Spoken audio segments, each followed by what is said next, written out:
Hola padre, ¿cómo está? Bienvenido, feliz año.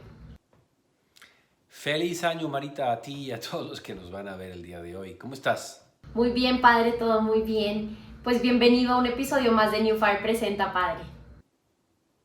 Bienvenidos todos también. Pues gracias, Mara, porque ya empezó el año y a seguirle con estos episodios cada 2 semanas, ¿verdad? Es que los tenemos. Así es, padre, y el tema que quisiera que abordáramos el día de hoy es que pudiéramos hablar un poco más sobre el Papa Benedicto XVI.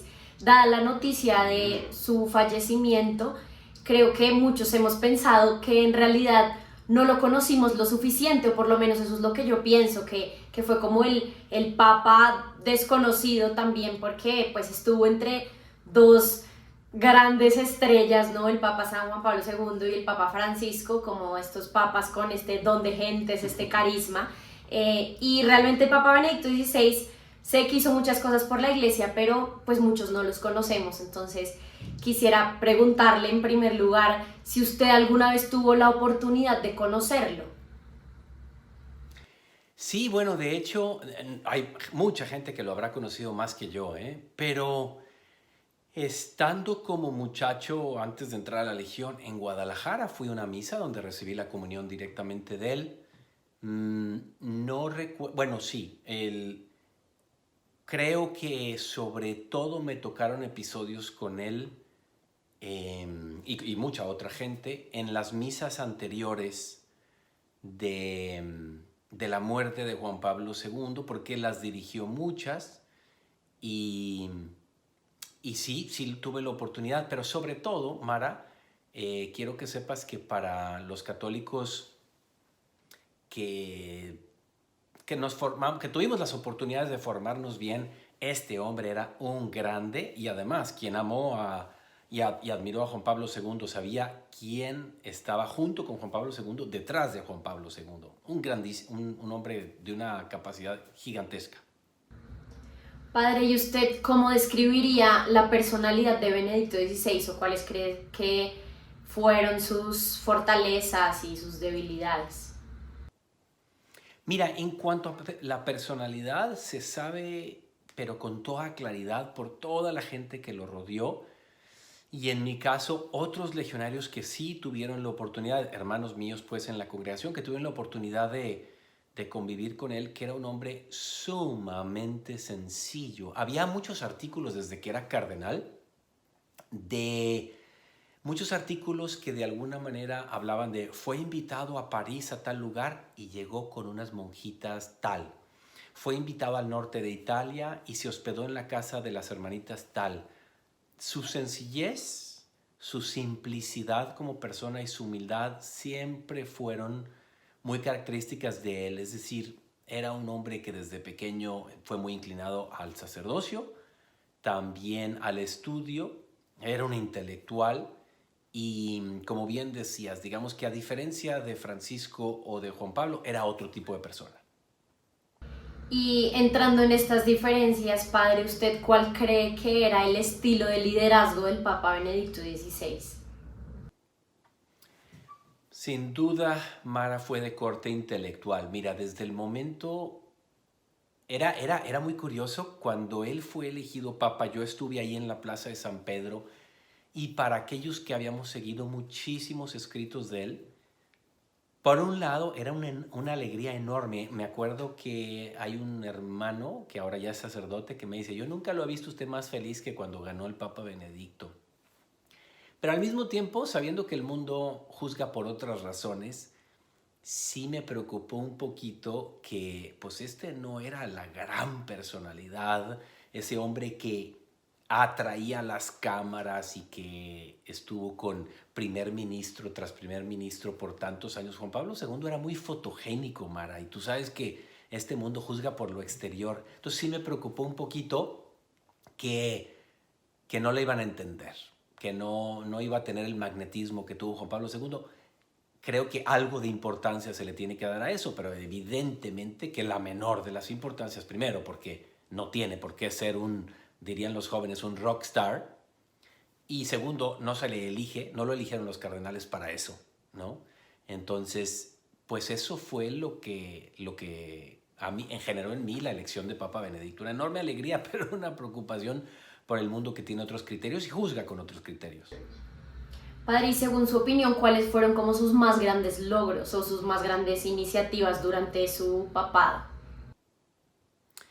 Mira, para quien no sepa mucho del Concilio Vaticano II, el evento más importante de la Iglesia Católica en el siglo XX y lo que va del XXI fue ese concilio, que fue el concilio número 21 en la historia de la Iglesia, en 2000 años y pico, o 2000 años, por cerrarlo en número, fue el evento más importante. No me voy a meter mucho en ello, pero sí les puedo decir que Benedicto XVI, desde el concilio, era el joven profesor que escribió algunos discursos para cardenales, como el cardenal alemán Frings, que dejaron boquiabiertos a mucha gente, entre ellos a Juan XXIII, el primer papa que abre el concilio. Benedicto, por tanto, junto con Juan Pablo y cada uno de manera diversa, fueron de los principales aplicadores del Concilio Vaticano II. Y una de las cosas más importantes es traer la Biblia a las manos de todo el mundo. El católico hoy por hoy, Mara, creo que tú mismo lo vives, y quien nos escucha, ya la Biblia no es un artefacto de los protestantes nada más, que por mucho tiempo así fue. Piensa que Santa Teresita del Lisieux solo tuvo en sus manos los evangelios, nunca tuvo la Biblia. No, había una creencia como de que era peligroso tener la Biblia porque no se podía entender. Bueno, pues Benedicto fue uno de los teólogos que más impulsó el volver a las raíces de la Sagrada Escritura como la que nos revela la fe. Eso número uno, la Biblia. Luego, sin duda, se sabe que en un mundo muy relativista, relativismo es esa corriente que piensa que la verdad depende de cada uno. Bueno, Benedicto, como desde obispo y como cardenal, fue un hombre que no se cansó de predicar contra el relativismo. Esto es, que la verdad es una y se puede conocer y vivir. Yo diría que esa es otra gran contribución de Benedicto XVI, el no temer la verdad. Y otra cosa que para nuestro mundo pues es importante es que hay algunos que le llaman el Papa Verde, porque al menos a mi conocimiento fue el primero que tuvo escritos donde hablaba de cuidar la tierra. Es decir, mucha gente pensaría, no, esos temas son de socialismo o de comunismo. Pues no, fíjate que no, el Papa Benedicto habló de la responsabilidad de cuidar esta casa común, que es la tierra. Yo diría que con esos tres, Mara. Padre, wow, en realidad yo creo que esto también me genera a mí muchas ganas de investigar más sobre el Papa Benedicto, porque creo que personalmente no lo conocía tanto, por lo menos no he leído por tantos escritos de él o tantas de sus opiniones. Hablando de eso, usted, ¿qué cosas ha leído sobre él o cuál es como su escrito favorito, sea encíclica o exhortación apostólica, que haya escrito el Papa Benedicto? Mira, te cuento una cosa, el Papa Benedicto como cardenal, mira, es que no es una entrevista esta para que yo le eche porras al difunto, créeme, antes de que él fuera papa, hasta, voy a bromear un poco, hasta los estornudos se los publicaban al papa. Era al cardenal Joseph Ratzinger. Era impresionante que todo discurso, toda conferencia magistral que daba en alguna parte, todo, absolutamente se lo publicaban, porque quien lo vaya a leer se va a dar cuenta. Su rigor intelectual era increíble, pero además con la característica de que era un hombre mucho más fácil de entender que Juan Pablo II. Como es alemán, es muy lógico, muy de silogismos. Mientras que Juan Pablo II, como los eslavos, como buen eslavo, ellos como que toman una verdad y le van dando vuelta y vuelta y vuelta como una espiral. Entonces era más difícil de comprender Juan Pablo II. Me preguntas por el escrito que más me gusta. Mira, hay un montón. Voy a elegir nada más dos. Uno es del 1 de abril del año que muere Juan Pablo II y que él se convierte papa. unos días solamente antes de ser elegido papa, Benedicto, él fue elegido el 19 de abril del 2005, pues él estuvo dio un discurso en el Subiaco, que es si mal no estoy, es un monasterio muy importante en Italia. Y ese discurso, que lo pueden encontrar en Google, es fascinante, pero no es así facilito, facilito. Sí lo puede entender cualquiera, ¿eh? No necesitas tener principios filosóficos, pero sí tiene un peso grande. El resumen de ese escrito son 2 puntos. Uno es que el mundo está viviendo como si Dios no existiera. Y segundo, que hasta que no entendamos que la ciencia avanza siempre con la necesidad de que la ética avance con ella. O sea, no porque yo tenga una capacidad tecnológica de hacer algo, automáticamente eso es lícito y bueno para la humanidad. La ética siempre le tiene que preguntar a cada nuevo avance y a cada momento de progreso humano si eso es lícito o no lícito. Un ejemplo es, porque yo pueda clonar a un ser humano, ¿significa que está bien o no? Y él decía que la ciencia estaba avanzando a una velocidad más rápida que la ética y eso se ha probado destructivo para el ser humano. Ese es el número 1, Mara. Y luego, aunque este documento que te voy a decir, estoy pensando en un documento que es realmente a 2 manos. Es la encíclica Fe y Razón, que tiene la firma de Juan Pablo II, pero se ve la mente de Benedicto XVI detrás. Y la tesis de toda la encíclica es que la fe y la razón son las 2 alas con las que el ave, que es la iglesia, navega. No se pelea la fe con la razón con la fe. Ambas son instrumentos de Dios para que lleguemos a la verdad y se complementan.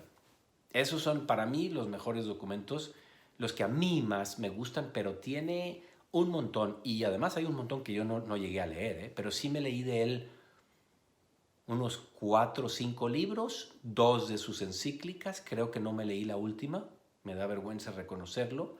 Me leí sus 3 libros de Jesús de Nazaret y cantidad de papers o ensayos, especialmente cuando estudié mi maestría sobre la Biblia, porque él opinó infinidades sobre el uso de la Sagrada Escritura. Padre, ¿y cuáles fueron los mayores retos que el Papa Benedicto XVI enfrentó, pues como Papa, y cómo los enfrentó también?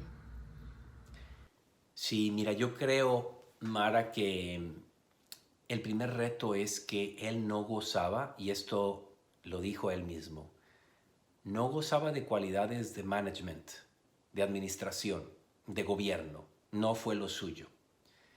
Y por ello, yo creo que no es fácil la época que le tocó, y algunas dificultades con algunos personajes en la curia le representaron, yo creo que mucha tristeza y mucha como yo no puedo con esto. Y entonces muchos atribuyen, lo sabremos algún día, que su resignación del 2013 fue obviamente el que ya estaba cansado. Mira, o sea, si pensamos en nuestros abuelos, a qué edad ya se están retirando y están descansando, pues a esa edad él empezó a ser papa. Entonces nada fácil tener 80 y pico de años.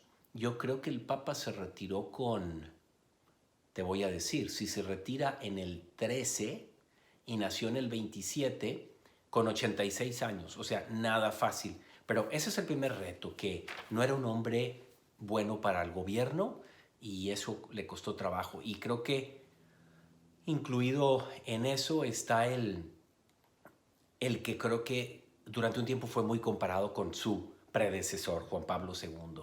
Y pues él no hubiera querido ser, porque él ni tenía las pretensiones de ser otro Juan Pablo II. Él era él, ¿no? Y yo creo que esas 2 serían dificultades que tuvo, debilidades que vemos en su papado. Padre, y después de renunciar, ¿a qué se dedicó esos años?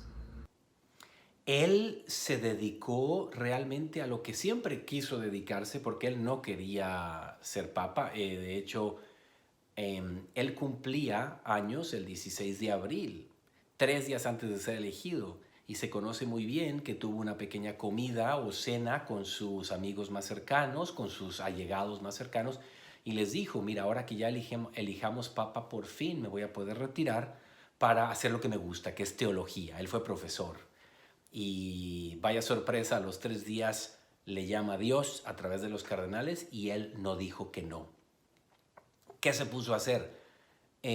Algún escrito tiene por ahí, no son demasiados, tiene varios, pero no son demasiados. Y a orar. Él dijo que se retiraba para dedicarse a orar por la iglesia que tanto amaba. A eso se dedicó. Que necesario también, ¿no? Muchas veces esa oración es la que nos sustenta a todos como iglesia. Sin la oración el mundo se moría, o sea, la oración mueve al mundo. La oración nos hace a nosotros las mejores personas que podemos ser, porque alabar a Dios es una necesidad del alma. El que un papa emérito se vaya al silencio, si nos pusiéramos a pensar un poquito lo que es soltar tanto poder, es una muestra de que fue un llamado muy profundo y que él imagínense, no sé, Mara, imagínate que tú fueras la representante de los estudiantes de tu universidad cuando estabas más jovencilla, ¿no? Y dijeras, voy a dejar a la mitad de mi término, voy a dejarlo. Entonces, ¿qué empieza a pasar por tu cabeza, Mara? ¿Qué van a decir? Que me estoy echando para atrás, que no soy tesonera, que lo que empiezo no lo termino, mis papás, mi novio, esto, el otro. Bueno, eso es una nada al lado de dejar de ser el Papa. Esa renuncia, que muchos con poco realismo en sus ojos y en su corazón lo criticaron, es una prueba de una grandeza de alma sin igual. Claro, que se nota que viene de un llamado de Dios y un acto de humildad también muy grande, ¿no? Sí, porque ha de ser durísimo una vez que has aceptado ser el Papa y tienes ese poder y llevas 9 años en el cargo, dejarlo, 9 años, 8 años en el cargo, dejarlo es la duda de, ¿le estoy siendo fiel a la voz de Dios? ¿Qué van a pensar las ovejas del mundo? Llevaban, creo que eran 600 años de que un papa no había renunciado por temas de salud o de imposibilidad. Y aquí él, imagínate, su gran amigo y jefe, Juan Pablo II, o sea, no se retiró a pesar del Parkinson, a pesar de ya no poder caminar, a pesar de la traqueotomía que le hicieron. Él vio a su gran amigo, aquel a que le estuvo sirviendo, no bajarse, por así decir, de su cruz, que fue el papado, y ahora te toca a ti decidir lo mismo y dices con toda libertad, no, yo tengo mi camino diverso para buscar servir a Cristo, para ser fiel a su llamado y para ser santo. Y él no tuvo ningún conflicto de conciencia, cargo de conciencia, de hacerlo de este modo tan diverso. Padre, y como última pregunta, si usted lo tuviera al Papa Benedicto XVI en este momento, no sé, enfrente, ¿qué le diría? O si soñara con él y pudiera hablarle, ¿qué le diría? Pues yo le agradecería porque, mira, la solidez de antes de que fue papa, en años muy difíciles de la teología de la liberación, de muchos ataques a Juan Pablo II, aunque muchos no los recuerden, de un modernismo. Bueno, acuérdense nada más, acordémonos, que Juan Pablo II fue uno de los principales personajes, no fue el único, pero uno de los principales, sino el principal, que luchó por derrocar, porque cayera el muro de Berlín, el comunismo temidísimo durante toda la época de Guerra Fría, desde cuando terminó prácticamente la Segunda Guerra hasta hasta 91, el muro de Berlín creo que cae en 89, si mal no estoy. Juan Pablo II fueron los principales instrumentos porque él sufrió toda esa época. Bueno, su hombre de hierro, su amigo fiel, su cardenal claro como el agua, ese hombre que tenía una capacidad de expresar las cosas de la iglesia como pocos, pues fue Benedicto, fue Joseph Ratzinger el cardenal. Tanto así que cuando cumplió 75 años el cardenal Ratzinger, Los cardenales a los 75 tienen la obligación de presentar su renuncia al Santo Padre. Y él lo hizo y Juan Pablo le dijo, no, quédate más, porque decía, este es prácticamente insustituible. Y lo acompañó hasta el final, ¿no? Entonces yo le daría las gracias, porque para mí en mis años de joven universitario, luego en mis años de seminarista y mis primeros años de sacerdocio, fue un punto de referencia increíble. Yo le daría las gracias, Mara. Padre, pues muchas gracias a usted por todo este conocimiento que nos comparte y creo que a mí y a todos los que estamos viendo esta entrevista, a los que nos están viendo, pues creo que también nos da un llamado a que podamos leer más documentos que dejó el Papa Benedicto XVI, conocer muchísimo más sobre él y obviamente también formarnos de este referente tan grande que tenemos y a veces se nos olvida. Sí, Mara, tú ya sabes, lo he dicho aquí muchas veces, yo admiro profundamente a Bishop Barron, al obispo Barron de Minnesota, y vieran en cuántos de sus videos él habla de Joseph Ratzinger, Papa Benedicto, y él habla mucho de que tenemos que recuperar la capacidad racional de entrar en ideas profundas, de filosofar, de formarnos intelectualmente por el amor al intelecto, o sea, la sabiduría, como siempre se tuvo. Y si hay un hombre que lo hizo bien y lo escribió bien, es este. Entonces yo sí le invito a todos los que nos escuchan, vayan y lean, además de muchísimos de los escritos de Benedicto o de Joseph Ratzinger, están gratis en vatican.va. Y lo que no, pues vale la pena, porque no vas a encontrar intelectos tan clarividentes en el mundo entero como Joseph Ratzinger. Así que sí, tengan hambre y sed de él, porque de sus escritos, su pensamiento, porque es realmente impresionante. Así es, padre, y también invitar, bueno, a todas las personas que nos están viendo a que sigan formándose, ¿no? Leyendo estos escritos que usted recomienda, pero también dentro de nuestra plataforma de New Fire, que justamente eso es lo que buscamos hacer, ¿no? De que no existe una contraposición entre la fe y la razón, sino que se complementan, entonces, entre más nos formemos, más respuestas encontremos, pues también más grande será nuestra fe y más sólida. 100%, 100%. Gracias, Mara. Sí, qué bueno que quisiste tocar este tema y que me motivaste para que lo lancemos y que los escritos de Joseph Ratzinger, Papa Benedicto, puedan ser recuperados una vez más. Van a enriquecer a la mente de quien los lea. Buenísimo, padre. Pues muchísimas gracias. Que esté muy bien. Que estés muy bien, Mara. Hasta luego.